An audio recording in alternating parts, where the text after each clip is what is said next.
30 minutes of power. Welcome to 30 Minutes of Power, a podcast dedicated to educate, encourage, and inspire godly people to use their power to empower others.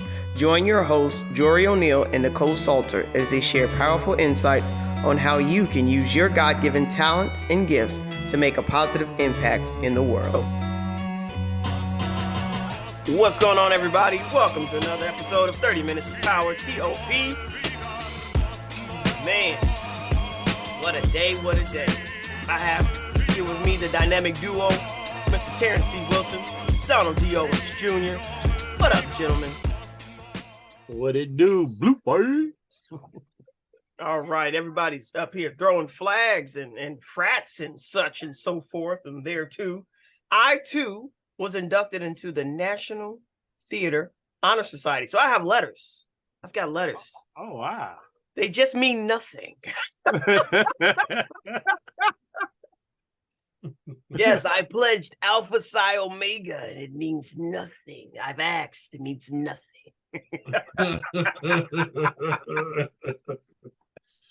But all the thespians out there, you know what it is. You know how we do. Yeah, get your act on. This is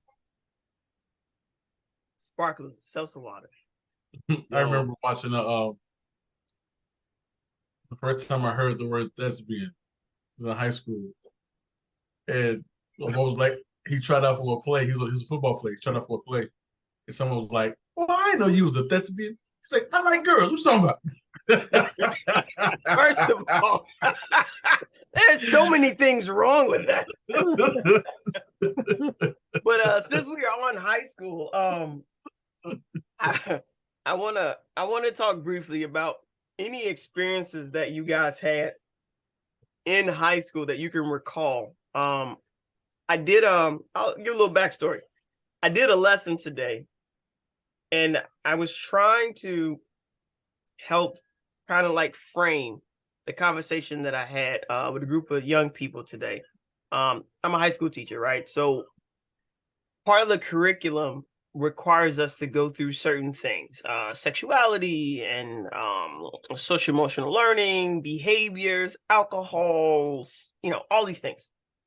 And the thing that there is no curriculum from that I was like, I'm going to make it up.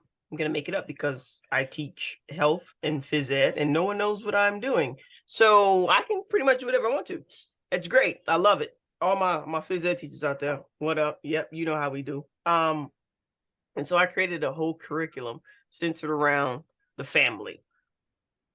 And as you know, in every family, there are things that remain shh, right? They're family secrets and family norms, family values. And so we've gone through a lot of these topics. And so today I was like, you know what? I'm gonna go for it. And I said, what is your definition of trauma? Mm. And the things that these young people said, like, I was flabbergasted. I'm going to share what they came up with. But before I do, I want to ask you guys, how do you define trauma?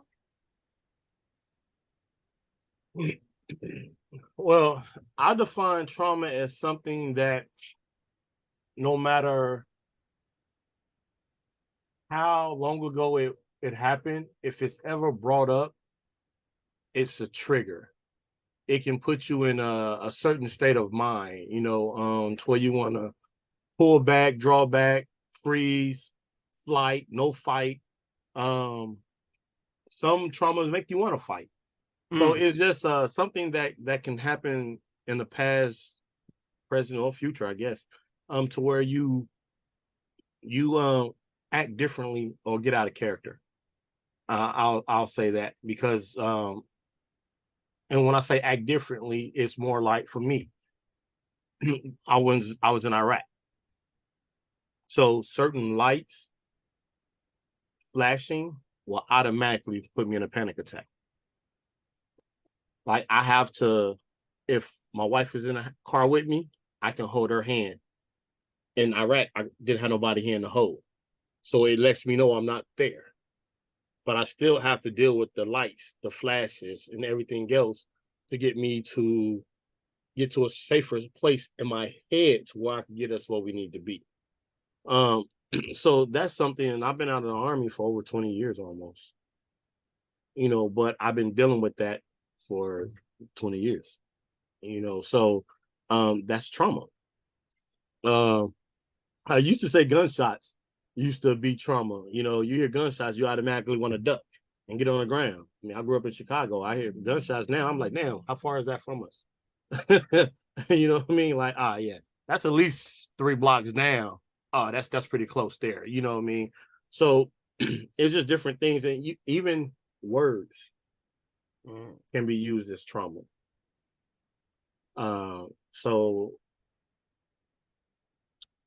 And I'm just gonna be transparent with myself, like of being a father.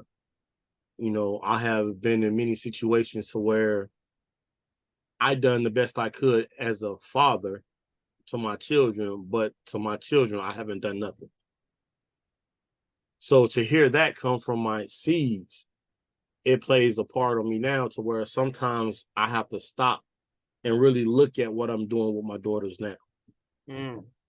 Off of what passed. And it had nothing to do with them per se. It was what they was put through and how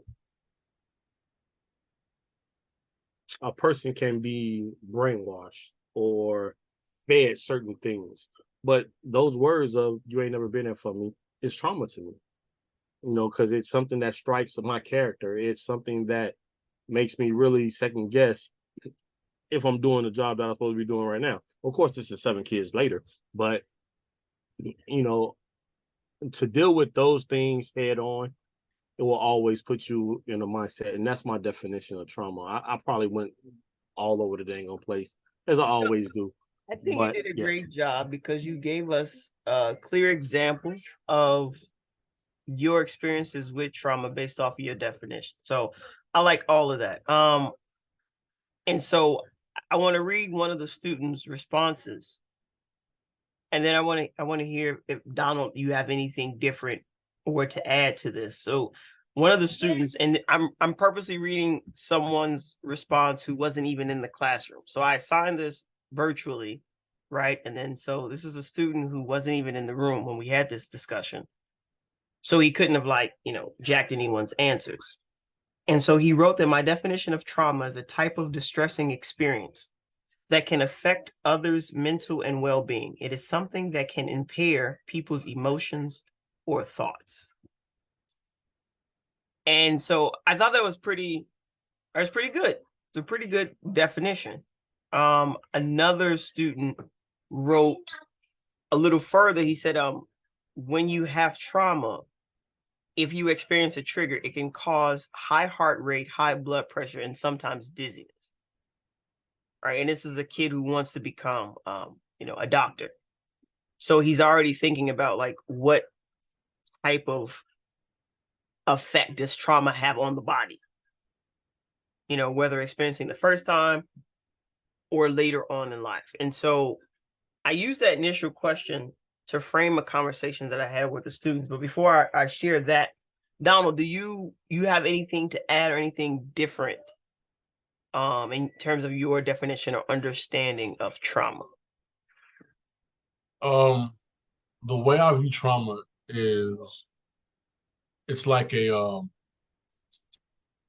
bookmark placed on your growth, on your mental state as you go through life, right? Where certain things happen that trigger you to revert back to that certain bookmark and respond in that certain way of that certain age, right? Or that certain place, right? So when Terry was talking about being back in Iraq, when he has these triggers, when things happen, his mind takes him back to that bookmark, but he has to have certain coping mechanisms to make sure that it will help him come back to reality, but where he is, to know that, he's not there anymore or there's another way. My wife has certain triggers that takes her back to childhood, dealing with certain things. I have my triggers of, when I'm in huge crowds by myself, it's a huge trigger of literally going back to 3rd grade when I was back at a brand new school. I was the only black kid in the entire school, and just feeling like I was ostracized, right? And it's kind of like that, and it's for some people it's just a bad feeling. Other people, like you said, with the young man, it's so much more. But when people talk about trauma, it creates a involuntary thought process that causes your body to do certain things at that age or at that time of your history where you at first experience what the trauma was. Mm. So my question after the students shared their responses, and thank you for that. That was I've never heard that analogy of the bookmark on your like developmental growth, right? Spectrum. And how every time you get triggered, you go right back to that same bookmark, to that same space. I've never heard that. That's pretty good. It's pretty good. I'm going to steal that, okay? The next question that I asked them was if they had ever experienced trauma and how did they know? And so I'll save that for another episode because they actually allowed me to record them. So they'll be able to share themselves in their own voices what their experiences were. But my next question was, is it possible for trauma to be good? Absolutely. Absolutely. And I'll say that because being incarcerated can be trauma. If you know your decisions will put you in a position to where you didn't like, you'll do something different. You're pushed to do something different. You're pushed to be better. So if you didn't like, so everything that you do in life comes from a decision that you make. And sometimes people put self-trauma on themselves by making certain decisions, not realizing that because you made the decision, you have to deal with the consequences. See, nowadays, people just feel like they could do whatever they want to do and don't have to deal with the consequences. Well, it doesn't work like that. So you still have to deal with the consequences. And like I said, I'm always going to be transparent. For somebody who has been incarcerated before, knowing that if I was to go out and do the same things that I did to get incarcerated again, I'm going to get incarcerated again. Yeah. And I didn't like being there. It wasn't a terrible experience, but it wasn't a great experience either. It wasn't something that I like to be drawn away from my family. It wasn't something where somebody was there to tell me when to eat, when to go to sleep, when I can work out. I didn't like none of that. You know what I mean? I'm an independent person. I hate for people to tell me what. I don't even like clocking in and out for work. So if I don't like doing that, I definitely don't like somebody waking me up talking about, hey, you got to get up and go do this. So because of that, I look at it like I will never do anything that'll take me away from my family. So therefore, that trauma is something that's going to always push me to do something better. Promise losing people in your life that can't help you now is trauma. It causes abandonment issues, and the only way you can get rid of the abandonment issues is by accepting that those people are gone and knowing that when somebody leave you in any aspect, whether it's walking out the door, dying, or whatever it may be, you can still take that energy that you have of being afraid of losing that person and go create a new you. See, it's not always about what you lost, it's about what you can gain. So when you start to look at trauma in that sense, just try to look at what you're gaining from dealing with that trauma. If that answered your question. No, I mean, my question was, is it possible for trauma to be a good thing? And Donald's face was anyone listening to this, I encourage you to go watch the YouTube, because Donald's face was like, so when he explained the trauma of going to prison, it made me think back to the trauma that I had when I accidentally shot my mother in the face with a Nerf gun. Right? And so I was so traumatized from that experience. So it happened when I was like 5 or 6 years old. I'm 38 now. And I ain't never picked up another gun since then. I don't even like water guns. It got me so bad to the point where when my son shot my mother in the face, and I jumped on him trying to protect him from the wrath that I felt when I was a kid.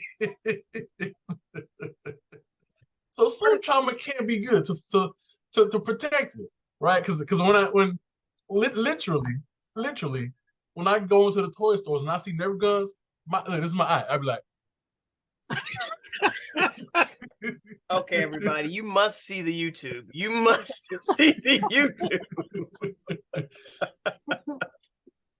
Okay, I feel like you know what I'm saying, we on the Eddie Murphy thing where we doing dualities, you know. Trauma, the duality of trauma. So that might actually be the name of this episode. I love it. The duality of trauma. But where we landed was, it's the wording. When you hear the word trauma, you do not think of good things. No.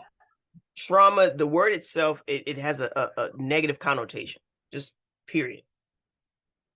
The things that you two are explaining and describing, even though those were traumatic experiences, what the result of those things were is learning. You made a choice. Donald, I don't know what will possess you ever to shoot your mom in the face with a Nerf gun. That was a really bad choice. But and the fact that your son did it too, I don't know what y'all doing in your household, but y'all just stop it. Just stop it now. But it was a learned experience. So like you learned. And so what Terry shared about, like, it's not about what you lost. Like, yeah, Donald, you lost some feeling in your face for a couple of days. But what did you gain? You gained an appreciation for nonviolence. Like I've never like I think that experience made it like altered the rest of your life, because if anyone, first of all, y'all understand that Donald's like 6'4" and has been 6'4" for a long time. And the fact that he does not like any aggressive physical sports, like now I see why. Like that one experience where a Nerf gun changed my life. Like it's literally like no wrestling, no football, like nothing with aggression or like physical, like no, like no violence, no, like never going into the army, no, like just no violence, no. And so I wouldn't say that was good trauma. I would say that you learned something extremely valuable from that experience, and that experience literally, I'm keeping it a buck with you. That shaped your life, bro. Like like all these things make sense. Like, how come he's so calm? How come he's so even keel? How, like, as large and looming as you may appear, I'm sure to students, like once they start talking to you, they're probably like, he's not scary. Mr. Owens okay. He's good. I like him. He cool. He funny, right? But when they first meet you, I'm sure they're probably like, have you seen that dude's hands? Like, if that man smacks me, that's it. No coming back from that. That's a big smack, right? So what we landed was that when we have experiences that produce positive results, we don't put them in the realm of the bucket of trauma. We put them in the bucket of lived experiences, learned experiences, and or memories. Like, oh, I remember when I had this experience and here's what I learned from it.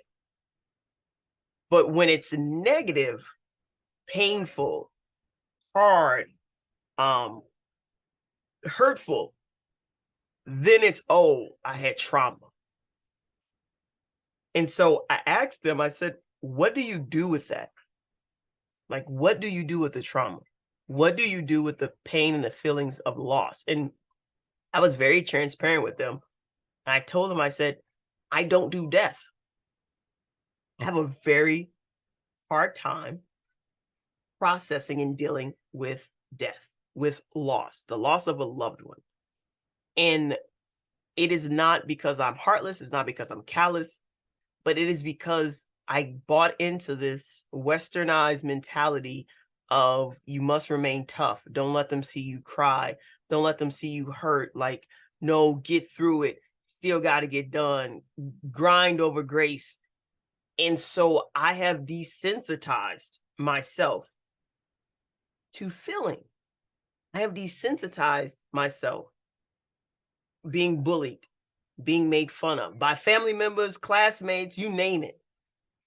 And so I desensitized myself to the words that people would say. So now I'm considered, oh, you're prideful. And I'm like, no, I'm protecting myself. This is called protection. When I don't listen to anything you say and I refute and I rebuttal every word that comes out of your mouth, I'm not being obstinate. I am not being, what is this called? Oppositional defiant. This is called protection. This is how I got through elementary school. This is how I got through middle school and high school. This is called protection.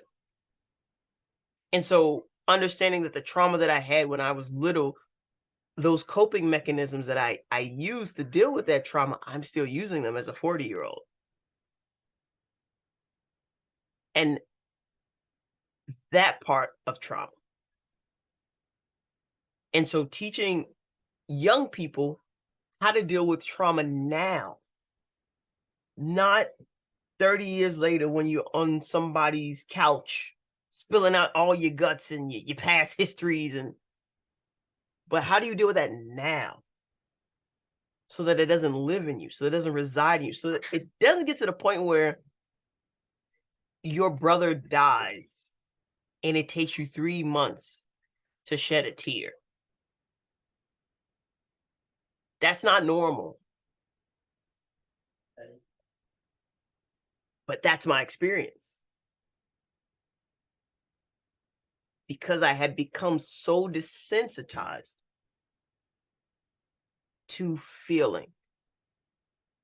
And so now I'm trying to run to feeling. Like, how can I feel more things? Like, how can I undo this thing? But just as it took 34 years of putting a wall, putting a guard, putting a wall, putting a guard, it's going to take some time to learn how to lower it. Right. And so that's it for me. Like, I'm seeing the impact of trauma, and when trauma is not dealt with, it doesn't go away. Trauma is not it's not the boogeyman. You can't just close the door, turn out the light and walk away and you don't have to think about him anymore. It's always there. It's in your bones, it's in your spirit, it's in your head, it's always there. And I honestly believe that it is have a good night, son. I love you. You're not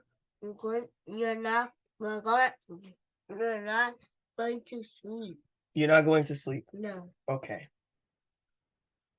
I still love you. I don't know what that was. That was odd. But if we don't deal with it, I honestly believe that it is possibly the base for a lot of illness that people experience. Yes, high blood pressure, hypertension, definitely diet, definitely. Large part of it. But it could also be from undealt with trauma that you've experienced that now has given you this increased anxiety. That's made your heart race a little bit more. That's made your blood pump a little bit more. And while the doctors can't see the trauma, when they poke and they prod you, they can see your high blood pressure. And so they try to remedy it with all the things that they know that they can see. Oh, maybe it's your BMI. Oh, maybe it's your water intake, right? And so my encouragement, I implore all the humans, from young to old, deal with y'all trauma, bro. You got to deal with it. And What is the key to everything in life? Who wants to tell us? The key to everything in life is Communication. communication. Communication. Communication. I was hoping we was gonna say it in a sing-song choir I fashion. couldn't find a mute button fast enough. But yes, communication. And that communication should be had with a licensed therapist. Not your homegirl, not some rando on the internet, but a licensed therapist who could walk you through and guide you on how to remove the trauma, get through the trauma, and release the trauma, because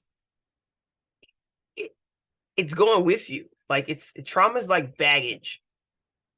It's like baggage. And just because you done move from one state to the next, you took that baggage with you. It's with you. It's a carry-on now. Now it's a carry-on.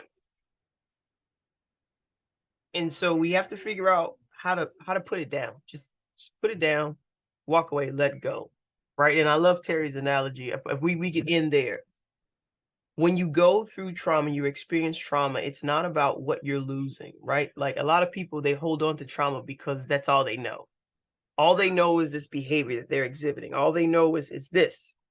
And so it's scary to let it go, to put it down, to walk away. But it's not about what you're losing.